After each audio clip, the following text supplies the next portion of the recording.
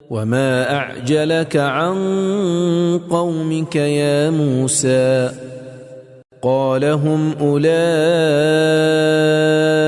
على أثري وعجلت إليك رب لترضى قال فإنا قد فتنا قومك من بعدك وأضلهم السامري۔ اور اللہ نے موسیٰ سے کہا، اے موسیٰ، آپ نے اپنی قوم سے پہلے آنے میں جلدی کیوں کی؟ موسیٰ نے عرض کیا، وہ میرے پیچھے آ رہے ہیں، اور میرے پروردگار، میں نے پہلے آنے میں جلدی اس لیے کی کہ تو خوش ہو جائے۔ خدا نے کہا، آپ کے بعد آپ کی قوم کو ہم نے آزمایا اور سامری نے انہیں گمراہ کر دیا۔ ان 3 نورانی آیات کی تلاوت اور ترجمے کو سننے کے بعد اب آئیے اس کے نکات پر گفتگو کرتے ہیں۔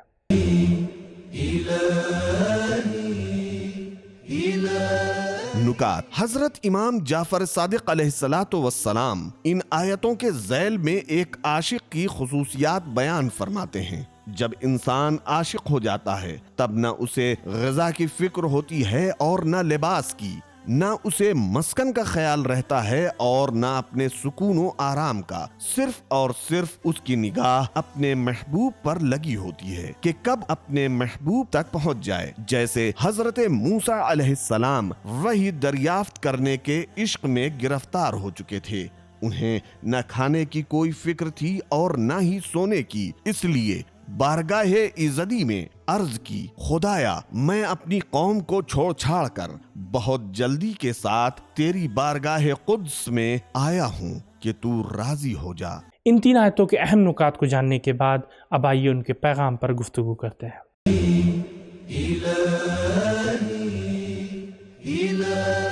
پیغام۔ 1. پیغمبر بھی اپنے اعمال کا ذمہ دار ہے۔ 2.